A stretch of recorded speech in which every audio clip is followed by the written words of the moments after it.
PSSI akhirnya percepat KLB. Masih pantaskah Iwan Bule dipertahankan? Dan juga sejumlah berita transfer terbaru nih, diantaranya ada McLeod yang akan ke Liga Inggris, dan juga Borneo FC yang mendapatkan Buffon, dan lain-lain. Semuanya akan kami rangkum di Rio Sport.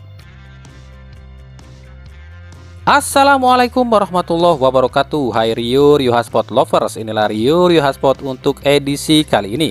Tapi seperti biasa, sebelum kita lanjut ke videonya, saya tetap mohon dukungannya untuk channel ini agar terus berkembang dan bisa memberikan berita-berita informatif yang tentunya semoga saja bermanfaat untuk kita semua.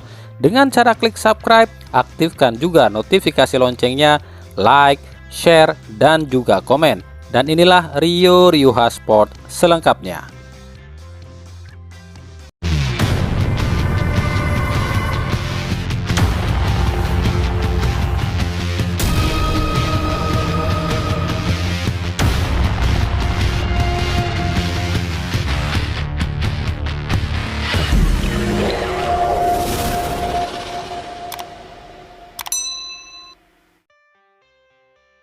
Sabtu 29 Oktober 2022, PSSI resmi mengumumkan akan mempercepat penyelenggaraan Kongres Luar Biasa atau KLB. KLB sendiri seharusnya akan digelar tahun depan, namun karena usulan sejumlah klub dan juga desakan dari pemerintah, PSSI akhirnya mengadakan rapat Esko dan memutuskan akan mempercepat lakukan KLB. KLB sendiri awalnya butuh waktu setidaknya 3 bulan demi persiapan, yakni meminta izin pada FIFA dan juga meminta persetujuan 87 klub anggota PSSI. Namun karena ini situasinya darurat dan mengejar waktu agar kompetisi berjalan kembali dan timnas Indonesia bisa berjalan, PSSI akhirnya memutuskan akan mengirimkan surat pada FIFA pada Senin 31 Oktober 2022.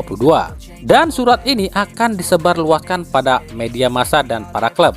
PSSI berharap dalam 1 minggu ini para klub sudah membalas surat dari PSSI terkait KLB ini. Kami sendiri menilai apa yang dilakukan PSSI khususnya Iwan Bule selaku ketum PSSI ini sudah bijak. Meskipun resikonya Iwan Bule mungkin akan dicopot dari ketum, tapi Iwan Bule rela lakukan itu demi kompetisi yang kembali bergulir.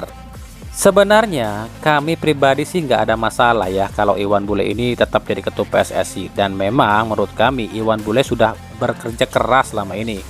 Yang jadi permasalahan adalah orang-orang di sekitar Iwan Bule ini loh. Iwan Bule ini kan nggak punya klub, otomatis dia nggak condong ke klub manapun. Meskipun PSSI punya utang ke Bali United ya, tapi orang-orang di sekitar Iwan Bule ini loh, mereka kan mayoritas pemilik klub. Ini yang harus dirombak. Contoh soal kasus Kanjuruhan, PSSI menyalahkan Panpel Arema yang nggak tahu soal regulasi keamanan dan pengamanan di stadion. Lah, emang Panpel itu siapa? Panpel Arema itu kan bukan dari PSSI atau PT LIB. Mereka itu adalah orang yang sukarela untuk jadi Panpel Arema. Panpel Arema yang nggak bakalan tahu aturannya lah kalau nggak dikasih tahu oleh PSSI. Terus apa PSSI ngasih tahu ke Panpel Arema soal regulasi tersebut? Enggak kan? Lalu apa yang dilakukan Esko PSSI selama ini? Harusnya Esko PSSI inilah yang bekerja mengumpulin anggotanya dan kasih pengertian dan pengarahan. Contoh, woi, ini tuh nggak boleh ya di sepak bola kalau kayak gini. Yang ini tuh dilarang ya di sepak bola. Pengamanan keamanan stadion tuh harusnya gini ya, gitu. Ya emang sih nggak etis kalau cuma Iwan Bule yang dikorbankan suruh mundur. Pasalnya Iwan Bule ini kan punya bawahan, ya Esko inilah yang bawahannya. Esko inilah yang harusnya kerja. Masa Iwan Bule yang harus mendatangi tiap klub yang jumlahnya 87 plus mendatangi kepolisian buat ngasih tahu aturan-aturan sepak bola? Ya harusnya Esko PSSI inilah yang harusnya bekerja. Kan para Esko PSSI ini mayoritas anggota klub, jadi harusnya lebih tahu. Jadi jelas ya di sini siapa yang bobrok. Jadi kesimpulannya adalah KLB akan segera digelar jika para klub anggota PSSI yang jumlahnya 87 ini sudah membalas surat dari PSSI. Kalau mau cepat liga digulirkan, ya harus cepat juga dibalas suratnya. Kalau lambat berarti klub-klub inilah yang bikin kompetisi jadi lambat. Jadi buat para klub nih, buruan tuh bales surat dari PSSI. Nah, buat kalian yang penasaran ingin tahu lebih jelas pernyataan Iwan Bule soal KLB, silahkan kunjungi YouTube PSSI TV. Dan jika kalian sudah menonton, tolong kasih pendapat ya, masih layakkah Iwan Bule pimpin PSSI? Dari Persib Bandung, setelah sebelumnya sejumlah nama pemain Persib dirumorkan dilirik klub luar negeri seperti Rahmat Irianto, Ricky Kambuaya, dan Beckham Putra, kini giliran gelandang naturalisasi Persib Maklok yang kabarnya pun dilirik salah satu tim luar negeri. Tim itu adalah Gillingham City di Liga 2 Inggris. Tim yang saat ini dibela oleh Elkan Bagot ini sempat berbicara pada Elkan soal Maklok. Hal ini diutarakan oleh Elkan Bagot. Menurut Elkan, klub Gillingham tertarik pada Maklok yang dinilai memiliki visi permainan yang apik. Ya, klub saya saat ini Gillingham City sempat bertanya tentang Mark. Saya pikir saya tidak tahu banyak tentang Mark karena saya hanya bertemu Mark di timnas. Tapi saya bilang Mark adalah pemain bagus dengan visi permainan yang bagus. Dan klub saya bertanya apakah saya bisa merayu Mark untuk main di sini. Dan saya jawab saya tidak tahu, ujar Elkan Bagot. Apa ini artinya era Belanda di Persib akan benar-benar berakhir nih? Sebelumnya ada Ezra yang kabarnya akan kembali ke PSM. Sekarang giliran Klok yang akan keluar negeri. Berarti tinggal Nick doang di Persib yang rasa Belanda. Dari Persebaya, Persebaya nampaknya mengurungkan niatnya untuk mendatangkan striker timnas U19 milik Borneo FC Rabani Tasnim. Harga 3 miliar yang diminta oleh Borneo FC dirasa terlalu mahal untuk ukuran pemain timnas berusia 18 tahun ini. Persebaya pun kabarnya mengalihkan buruannya pada striker timnas lain. Ia adalah Dimas Derajat. Persebaya tahu jika Dimas saat ini jadi kandidat terpanas di bursa transfer ini. Sejumlah klub terus membidik tanda tangan Dimas Derajat. Namun Persebaya yakin hubungan baik antara Persebaya dengan Persikabo akan memudahkan langkah Persebaya untuk mendapatkan Dimas. Seperti diketahui Persebaya dengan Persikabo sering bekerja sama soal transfer pemain seperti mendatangkan Novian Dani dan Andre Octaviansa dari Persikabo. Apakah ini artinya Persebaya akan berhasil dapatkan Dimas Derajat? Dari PSM Makassar, PSM Makassar sejauh ini belum mengkonfirmasi kabar berita soal Ezra Walian yang akan kembali ke PSM. Namun menurut media officer PSM Sulaiman Abdul Karim, mungkin saja ada pembicaraan dengan bos PSM. Tapi dirinya belum tahu, karena dirinya mengaku sejauh ini belum ada yang melakukan pembicaraan soal ini. Yang terbaru adalah kabarnya Persib menginginkan salah satu bek tengah PSM Makassar, yakni antara Erwin Gutawa atau Agung Manan. Persib mengincar Erwin dan Manan ini untuk mengantisipasi hengkangnya Victor Igbonepo yang kabarnya akan gantung sepatu di akhir musim ini. Jika Erwin Gutawa memang sejak awal musim ini sudah santer diisukan akan ke Persib, tapi tak dilepas oleh PSM. Lalu bagaimana dengan Agung Manan? Kontrak pemain berusia 24 tahun ini akan berakhir di Desember ini bersama PSM. Ini artinya Persib bisa mendapatkan Manan secara gratis jika tak diperpanjang oleh PSM. Kita akan lihat nih, seperti apa sih kisah kelanjutan hubungan Persib dengan PSM soal transfer pemain ini. Dari Persik Kediri, Persik Kediri kabarnya akan ajukan proposal pada Rans Nusantara FC soal keinginan Persik untuk memulangkan Septian Bagaskara. Hal ini dilakukan Persik demi menambah daya gedor lini depan tim Macan Putih. Meskipun kemungkinan Persik Kediri akan merugi sebab saat melepas Septian ke Rans, Persik Kediri tak dapat apa-apa alias gratis.